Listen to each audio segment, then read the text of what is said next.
are at Lac Géolandais. I think that's how you pronounce it. It's in French and there's an accent aigu.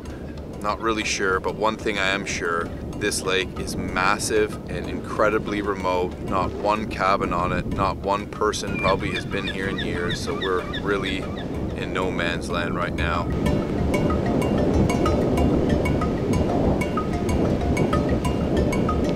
Had to paddle into a headwind, waves were huge. This lake is just massive, ominous, stretches to the horizon, it almost seems like the ocean.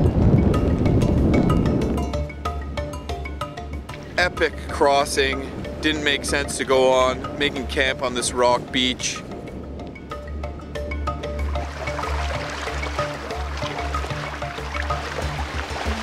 Windbound, Lac Géolandais, threatening to seriously halt our timing to get to the Labrador border.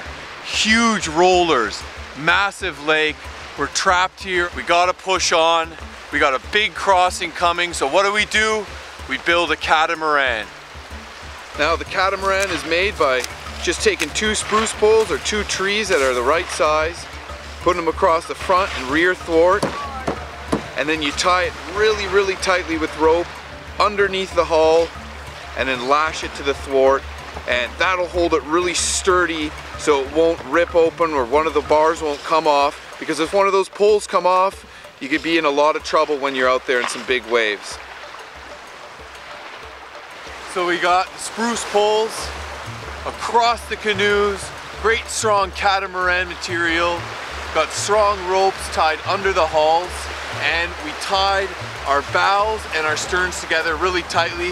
That adds a lot of extra support. You want the bows of the canoes to be a little bit closer together than the sterns, and that prevents the water in between the canoes from building up and breaking over top of the gunnels and swamping your boats. It's unbelievable how much more stable the canoes are when you rig a catamaran. So let's get going and start paddling.